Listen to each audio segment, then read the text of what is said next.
Good morning बच्चों, मैं हूं अमित तिवारी और आप देख रहे हैं अपना YouTube channel focus on physics. बच्चों, आज हम लोग क्लास 12 का फिजिक्स स्टडी करने वाले हैं। आज की क्लास में हमारा टॉपिक है, हम लोग क्या पढ़ रहे हैं अभी हम लोग चैप्टर पढ़ रहे हैं इलेक्ट्रोस्टैटिक पोटेंशियल एंड कैपेसिटेंस। ये पढ़ रहे हैं अभी हम लोग। अभी आज का जो हमारा टॉपिक है वो है बिहेवियर ऑफ, देखिएगा, behaviour of conductor in electrostatic field. Behaviour of conductor in electrostatic field आज का हम लोग का टॉपिक यही मेन है। इसी में हम लोग आज स्टडी करने वाले हैं कि इलेक्ट्रिक फील्ड लाइंस के डायरेक्शन में, मान लीजिए इलेक्ट्रिक फील्ड लाइंस कहीं जा रहा है, किसी एक पॉइंट से दूसरे पॉइंट पे जा रहा है, उसके बीच में किसी कंडक्टर को रख दिया जाए या फिर किसी कंडक्टर से इलेक्ट्रिक फील्ड लाइंस को पास कराया जाए, तो उस सिचुएशन में कंडक्टर का बिहेवियर क्या होगा, कंडक्टर कैसे बिहेव करेगा, उसी के बारे में आज हम लोग स्टडी करने वाले हैं इस टॉपिक में। ठीक है ना। देखिए, पॉइंट नंबर फर्स्ट में हम लोग स्टडी कर रहे हैं। सपोज करो कि हमारे पास एक कंडक्टर है, किसी भी शेप का, कोई भी शेप ले लीजिए। हमारे पास एक कंडक्टर है, कोई भी शेप हो सकता है इसका। तो जब ये इलेक्ट्रोस्टैटिक कंडीशन में नहीं होगा, यानी कि कोई भी कंडक्टर जो होते हैं उसके पास क्या होता है, फ्री इलेक्ट्रॉन्स होगा, यानी कि इसके जो पार्टिकल्स होंगे, मान के पॉजिटिव है, positive positive positive positive positive, फिर क्या होगा, negative negative negative negative negative negative particle और पॉजिटिव पार्टिकल इधर उधर बिखरे पड़े मिलेंगे आपको। इसके अंदर कहीं पॉजिटिव होगा, कहीं निगेटिव होगा। ये तो ट्रूथ है, किसी भी कंडक्टर के बारे में आप जानते होंगे कि उसके अंदर इलेक्ट्रॉन और प्रोटॉन, उस कंडक्टर के अंदर इलेक्ट्रॉन और प्रोटॉन होते हैं और इलेक्ट्रॉन रैंडमली मूव करते रहता है, ये तो पता है आपको। अब हमने क्या किया कि ये जो कंडक्टर है इसको हमने एक इलेक्ट्रिक फील्ड लाइन के रास्ते में रख दिया हमने। सपोज कीजिए इलेक्ट्रिक फील्ड लाइन एक ऐसे था, ध्यान से देखना बाबू, इलेक्ट्रिक फील्ड लाइन ऐसे था, इसके रास्ते में इसी कंडक्टर को, इस कंडक्टर को उठा करके हमने इसके रास्ते में रख दिया, ऐसे रख दिया हमने। अब देखना, इलेक्ट्रिक फील्ड लाइन का जो डायरेक्शन होगा, सपोज करो ये ए है और इस पॉइंट को बी मान लीजिए, तो इलेक्ट्रिक फील्ड लाइन जो ट्रेवल करेगा उसका डायरेक्शन पॉजिटिव से निगेटिव की तरफ होता है, याद रखना हमेशा। अब इसे, यह इलेक्ट्रिक फील्ड लाइन कहां पास हुआ, ये गया इस कंडक्टर से होता हुआ जाने की कोशिश कर रहा है, आगे बढ़ने की कोशिश कर रहा है। तो अब इस कंडक्टर के अंदर जितने निगेटिव पार्टिकल्स होंगे, यानी कि निगेटिव चार्ज पार्टिकल्स होंगे, वो इलेक्ट्रिक फील्ड लाइन के अपोजिट डायरेक्शन में मूव करना शुरू कर देंगे, और जो पॉजिटिव होंगे वो इलेक्ट्रिक फील्ड लाइंस के डायरेक्शन में मूव करना शुरू कर देंगे। सिचुएशन ये बनेगा कि जितने पॉजिटिव पार्टिकल्स होंगे, या फिर ऐसे समझो कि जितने निगेटिव पार्टिकल्स होंगे वो पॉइंट बी से कहां पर आ जाएगा, ए की तरफ आ जाएगा। तो पॉइंट बी से या फिर इसके अंदर, इस कंडक्टर के अंदर जितने इलेक्ट्रॉन यानी कि निगेटिव चार्ज, प्रोटॉन या पॉजिटिव चार्ज हैं, वो सिस्टमेटिकली, देखिए, जो निगेटिव पार्टिकल्स होंगे वो यहां पे बैठ जाएंगे, ठीक है ना, और जो पॉजिटिव पार्टिकल्स होंगे वो यहां पे बैठ जाएंगे। मतलब एक एंड पे निगेटिव पार्टिकल्स और दूसरे एंड पे पॉजिटिव पार्टिकल्स आ जाएंगे। ये निगेटिव पार्टिकल्स इधर आएगा, इलेक्ट्रिक फील्ड लाइंस की तरफ आएगा, क्योंकि इस निगेटिव को किधर मूव करना है, ये इलेक्ट्रिक फील्ड लाइंस जो है उसके अपोजिट डायरेक्शन में मूव करना है। इसलिए इस कंडक्टर के अंदर जितने इलेक्ट्रॉन होंगे वो ऐसे मूव करना शुरू करेंगे, और प्रोटॉन को किसके साथ मूव करना है, इलेक्ट्रिक फील्ड लाइंस के साथ में मूव करना है। तो जो पॉजिटिव चार्ज होंगे वो ऐसे मूव करना शुरू कर देंगे। कहां तक जाएंगे, कंडक्टर तो यहां एंड हो रहा है, कंडक्टर तो यहां खत्म हो रहा है, तो कंडक्टर के एंड पे सबसे लास्ट पॉइंट पे पॉजिटिव पे जाके बैठ जाएगा, क्योंकि उसके बाद जाने का उसका रास्ता नहीं है उसके पास। अच्छा, निगेटिव लेफ्ट पोर्शन में आकर के, यानी कि इलेक्ट्रिक फील्ड लाइंस जो एक्सटीरियर है, ये इलेक्ट्रिक फील्ड लाइंस कौन सा है, ये एक्सटीरियर है, उसके अपोजिट डायरेक्शन में निगेटिव पार्टिकल्स मूव करना शुरू हो जाएगा। अब देखिए, इलेक्ट्रिक फील्ड लाइंस का डायरेक्शन क्या बोले हैं, पॉजिटिव से निगेटिव की तरफ। अब इसमें भी, इस कंडक्टर के अंदर भी इलेक्ट्रिक फील्ड लाइंस फॉर्म होंगे, किधर से, पॉजिटिव से किसकी तरफ, निगेटिव की तरफ। इसका भी इलेक्ट्रिक फील्ड लाइंस फॉर्म होगा किसकी तरफ, पॉजिटिव से निगेटिव की तरफ फॉर्म होगा, ठीक है ना। ये बहुत सारे इसके भी इलेक्ट्रिक फील्ड लाइंस फॉर्म होंगे पॉजिटिव से किसकी तरफ, निगेटिव की तरफ। याद रखना इलेक्ट्रिक फील्ड लाइंस का जो डायरेक्शन होता है वो पॉजिटिव से निगेटिव की तरफ होता है, ठीक है ना। तो ये बन जाएगा। अब जो अंदर जो फील्ड लाइंस बना उसको मानिए electric field line of interior. Interior हो गया, ऐसे समझो इसको मान लेते हैं हम E1 और जो इंटीरियर है इसको E2 मान लेते हैं। तो ये जो चार्ज का ट्रांसफर हो रहा है B से A की तरफ, B से A की तरफ जो निगेटिव चार्ज आ रहे हैं वो तब तक आएंगे जब तक E1 E2 के बराबर ना हो जाए।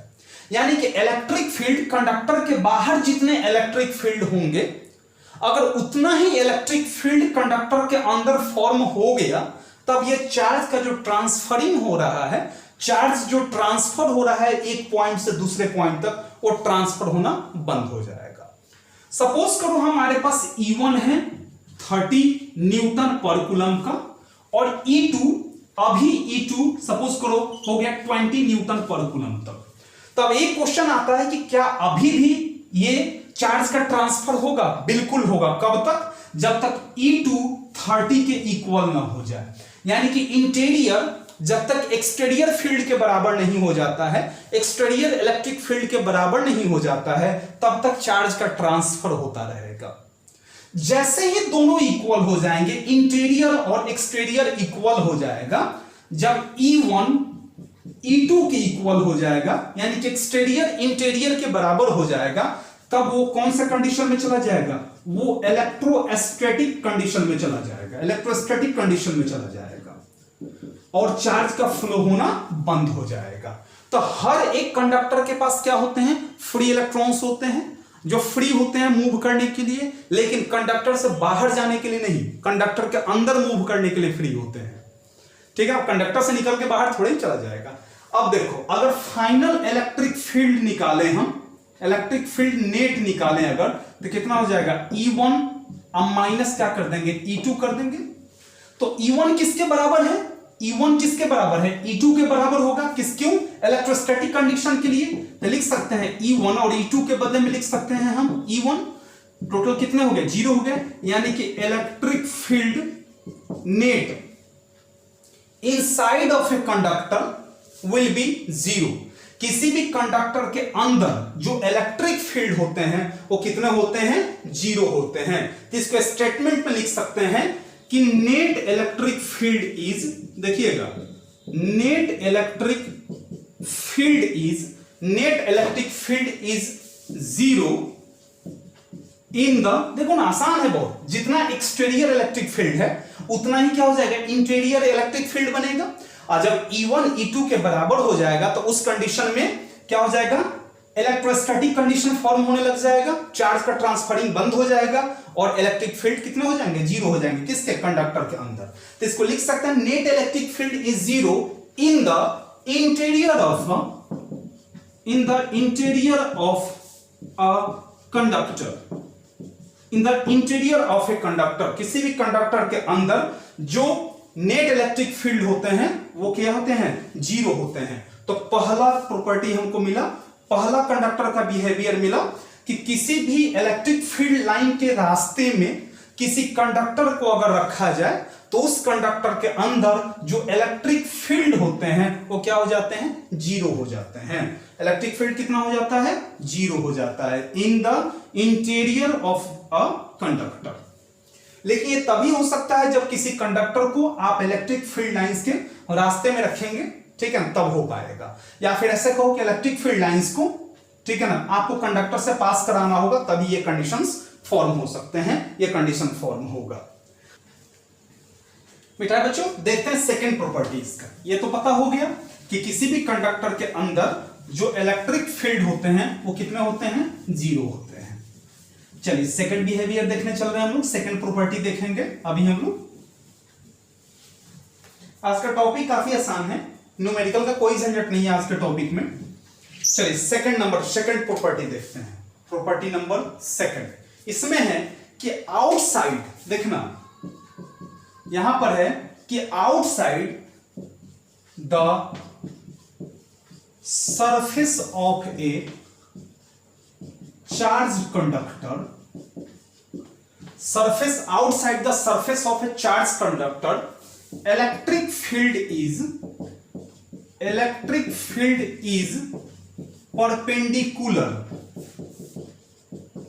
perpendicular to the surface.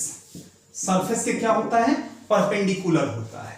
अब इसको समझते हैं हम लोग, क्या है, outside the surface of a charge conductor electric field is perpendicular to the surface.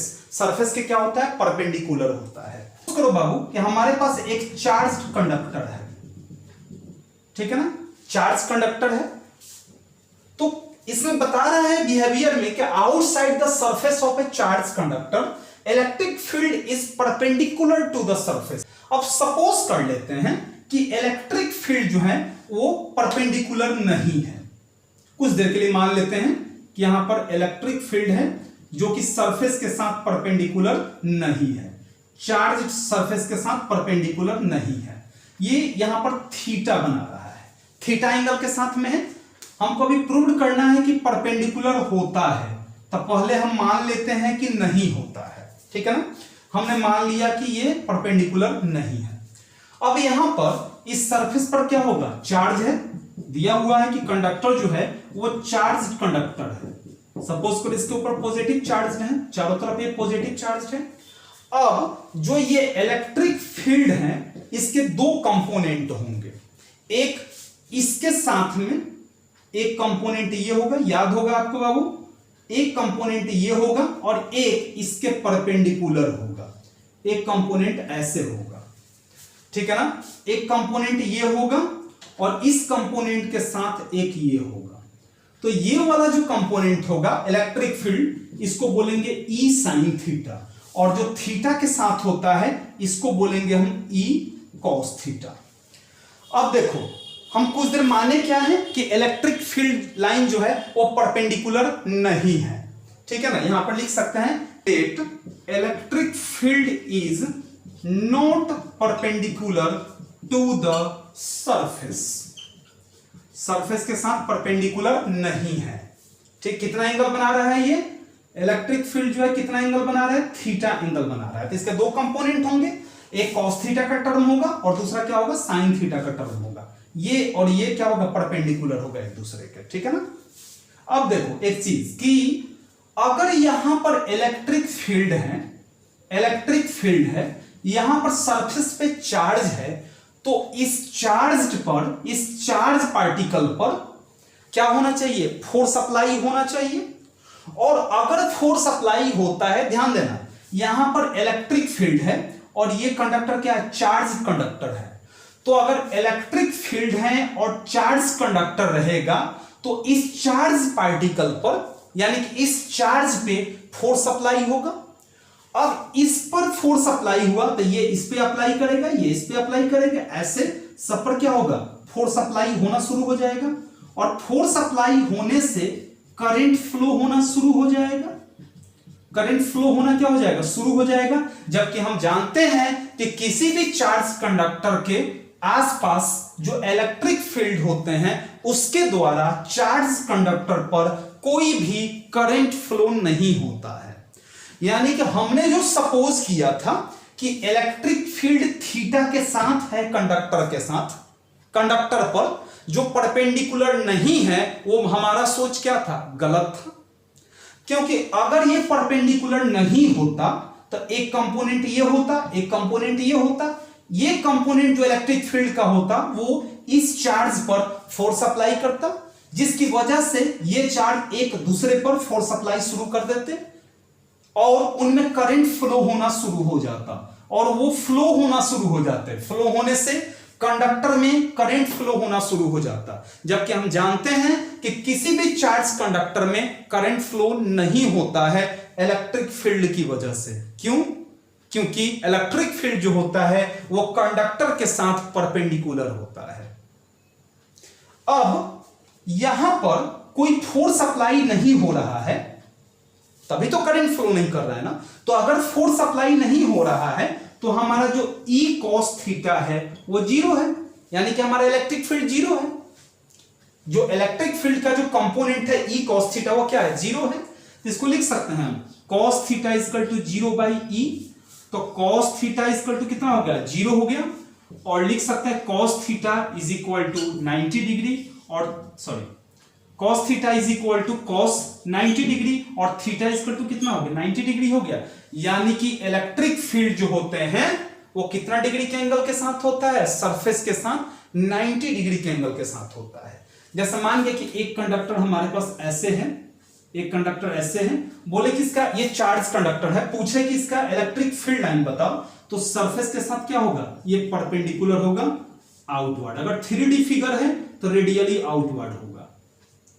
याद होगा आपको पढ़ाया गया था, 3D फिगर है तो रेडियली आउटवर्ड होंगे, ठीक है ना। ये 90 डिग्री के साथ इलेक्ट्रिक फील्ड E1 हो गया, ये कितना हो गया E2 हो गया, इसको आप E3 मान लीजिए और इसको आप E4 मान लीजिए। सब के सब सरफेस के साथ कितना डिग्री का होगा, 90 डिग्री का एंगल होगा।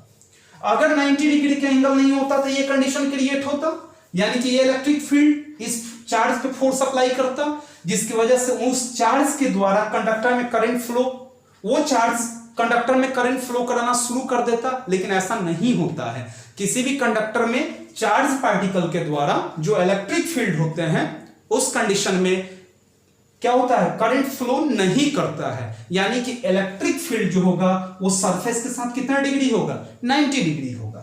90 डिग्री होगा तभी तो इलेक्ट्रिक फील्ड कितना आएगा, जीरो आएगा। इलेक्ट्रिक फील्ड का वैल्यू अगर कुछ आ जाता है तब वो तो कंडक्टर पर क्या करेगा, फोर्स अप्लाई करना शुरू कर देगा। फोर्स अप्लाई करने से चार्ज एक दूसरे पर फोर्स अप्लाई करना शुरू कर देंगे, जिसकी वजह से करंट का फ्लो होना शुरू हो जाएगा। इसी वजह से जो इलेक्ट्रिक फील्ड होते हैं वो सरफेस के साथ 90 डिग्री के एंगल बनाते हैं, यानी कि परपेंडिकुलर होते हैं, ताकि इलेक्ट्रिक फील्ड क्या हो सके, जीरो हो सके। अगर मान गए कि यहां पर सपोज करो आप निकाल रहे हैं E cos थीटा, अगर थीटा आप 90 डिग्री रख देते हैं तो E cos कितना डिग्री, 90 डिग्री, cos 90 का वैल्यू कितना होता है, जीरो होता है। तो E इंटू जीरो टोटल कितना आ गया, जीरो। यानी कि इलेक्ट्रिक फील्ड कितना आ जाएगा, जीरो आ जाएगा। इलेक्ट्रिक फील्ड का जो कंपोनेंट होगा वो कितना वैल्यू दे देगा आपको, जीरो वैल्यू दे देगा। जीरो अगर नहीं होता, मान के थीटा का वैल्यू 60 डिग्री रख दें, 30 डिग्री रख दें, तो ये जीरो नहीं आएगा। और जब जीरो नहीं आता है तब वो क्या करेगा, चार्ज पार्टिकल पर फोर्स अप्लाई करना शुरू कर देगा और करंट फ्लो होना शुरू कर देगा, जबकि हम जानते हैं कि करंट फ्लो नहीं होता है। तो ये कंडीशन नंबर सेकंड था। मिटाते हैं इसे, कंडीशन नंबर थर्ड की तरफ बढ़ते हैं हम लोग। इसे यूज करते हैं हम, कंडीशन थर्ड स्टडी करने चल रहे हैं हम लोग। सब कंडक्टर का बिहेवियर है, हम लोग क्या पढ़ रहे हैं, बिहेवियर ऑफ कंडक्टर स्टडी कर रहे हैं अभी हम लोग। चलिए नेक्स्ट हम लोग पढ़ने चल रहे हैं थर्ड प्रॉपर्टी, यानी कि थर्ड बिहेवियर हम लोग स्टडी करने चल रहे हैं हम लोग। देखिएगा 3 नंबर प्रॉपर्टी है कि in the interior of a conductor, देखना, in the interior of a conductor the net charge और charge density, the net charge और चार्ज डेंसिटी यानी कि रो हमेशा क्या होता है, जीरो होता है। यह हमेशा जीरो होता है। कैसे, देखिए एक गॉसियन सरफेस ले लिए, 3D सरफेस ले लिए, ठीक है ना। तो ये क्वेश्चन है कि in the interior of a conductor the net charge और चार्ज डेंसिटी जीरो। तो हम पता है कि कंडक्टर के ऊपर चारों तरफ क्या होता है, चार्ज डिस्ट्रीब्यूटेड होता है, ठीक है ना। कंडक्टर के अंदर कोई चार्ज नहीं होता है, उसी चीज को बताना है। तो गॉसियन सरफेस है, तो एक चीज पढ़े होंगे आप लोग, याद होगा गॉसियन सरफेस के लिए तो क्या लिखते थे हम लोग, याद होगा आप लोग पढ़े होंगे तो Q inside by epsilon not. अब देखो यहां पर electric field inside of a conductor कितना होता है, जीरो होता है। फर्स्ट ही प्रॉपर्टी हम पढ़े हैं, फर्स्ट बिहेवियर पढ़े हैं कि किसी भी कंडक्टर के अंदर जो इलेक्ट्रिक फील्ड होता है वो कितना होता है, जीरो होता है। तो अगर ये जीरो हो गया तो टोटल टर्म कितना हो गया, जीरो हो गया। तो लिख सकते हैं Q inside by epsilon naught, cross गुना करें तो कितना आ जाएगा, Q inside is equal to zero आ गया। यानी कि किसी भी कंडक्टर के अंदर जो चार्ज होते हैं वो कितना होता है, जीरो होता है, क्योंकि इलेक्ट्रिक फील्ड लाइंस ही नहीं होता है। तो इलेक्ट्रिक फील्ड लाइंस नहीं है तो चार्ज कितना हो जाएगा, जीरो हो जाएगा। तो किसी भी कंडक्टर के अंदर चार्ज जो होते हैं वो क्या होते हैं, जीरो होते हैं। अच्छा, अब चार्ज डेंसिटी के बारे में पढ़ते हैं। तो चार्ज डेंसिटी बराबर होता है dq बाई dv। याद होगा आपको, dq by dv, charge per unit of volume is called charge density. पढ़ोगे तो dq कितना है, जीरो है। यहां पर dq कितना है, जीरो है ना यहां पर। तो क्या लिख सकते हैं हम यहां पर कि charge density is equal to zero by कितना, dv, जीरो बाई dv, यानी कि यहां पर जीरो बाई dv कितना हो जाएगा, जीरो हो जाएगा। चार्ज डेंसिटी भी कितना आ गया, जीरो आ गया। यानी कि इनसाइड अ कंडक्टर जो चार्ज डेंसिटी होते हैं, चार्ज डेंसिटी होता है वो भी जीरो होता है, और चार्ज इनसाइड जो होता है यानी कंडक्टर के अंदर जो चार्ज होते हैं वो भी जीरो होते हैं। यहां पर देख रहे हो चार्ज डेंसिटी रो भी जीरो आ गया, ठीक है ना, और चार्ज जो इनसाइड था वो भी जीरो आ गया, ठीक है ना। ये तीसरा प्रॉपर्टी मिला, तीसरा बिहेवियर मिला कि किसी भी कंडक्टर के अंदर चार्ज और चार्ज डेंसिटी दोनों क्या होता है, जीरो होता है, होता ही नहीं है, ठीक है ना। Interior of a conductor, interior of a charge conductor, the total charge और नेट चार्ज और चार्ज डेंसिटी बिकम्स जीरो। क्या होता है, जीरो होता है। ये तो थर्ड प्रॉपर्टी हो गया। अब फोर्थ की तरफ बढ़ते हैं, फोर्थ प्रॉपर्टी की तरफ। कंडक्टर के जो भी चार्ज होते हैं वो सरफेस के ऊपर होते हैं, अंदर नहीं होता है। किसी भी सरफेस के अंदर अगर आप चार्ज दोगे तो सरफेस के ऊपर आ जाएगा। देखिए उसको कैसे करेंगे हम लोग। प्रॉपर्टी नंबर 4, देखिए 4 नंबर प्रॉपर्टी है कि charge always stay on the surface of a conductor, हमेशा कंडक्टर के सरफेस पे स्टे करता है, हमेशा रहता है। जैसे मान लीजिए कि ये कंडक्टर है, ठीक है ना, इसका जो भी चार्ज होगा अंदर जाके हम छोड़ दिए चार्ज को, वो कुछ देर के बाद निकल के बाहर आ जाएगा, उसके सरफेस पे आ जाएगा, सरफेस पे आ जाता है। किसी भी कंडक्टर का जो चार्ज होता है वो उसके सरफेस पे आ जाता है। जैसे मान लीजिए कि इंजेक्शन ले लो, इंजेक्शन का जो नीडल होता है ना वो पूरा सेट ले लीजिए, उसके अंदर सपोज करो कि चार्ज ले लिए और अंदर इस कंडक्टर के अंदर क्या कर दिए, उसको इंजेक्ट कर दिया। जब इंजेक्ट करके हटेंगे तो जितने चार्ज होंगे वो अंदर नहीं रहेंगे, वो सब के सब कहां चले जाएंगे, बाहर चले जाएंगे। इंजेक्ट करने के पहले जो चार्ज होंगे वो अंदर डिस्ट्रीब्यूटेड होगा, लेकिन जस्ट थोड़ा देर के बाद ये ऐसे हो जाएगा।